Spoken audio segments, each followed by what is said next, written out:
Alright, this is how you can track cryptocurrency wallet holdings completely for free. If this helped, drop a like, share the video, and subscribe for more. Presets and effects for life, click the link down below and enjoy the tutorial. Go to coinstats.app, and right here on the top right hand screen, you can paste an address of your choice, and then basically you will see here on the dashboard the cryptocurrency wallet holdings of this address on the top left hand screen. In this case, this person's holding $6 million worth of assets. You can click the drop down arrow and see how much their net worth has gone up the past 24 hours, the past week, the past month, or even all.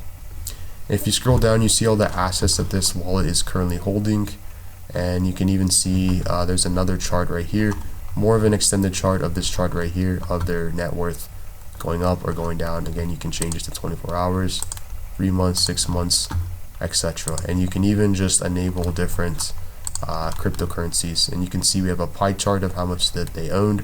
This person owns 90% of Brett. It's pretty crazy. And as you can see, NFTs, transactions, DeFi, etc. And again, this is completely for free.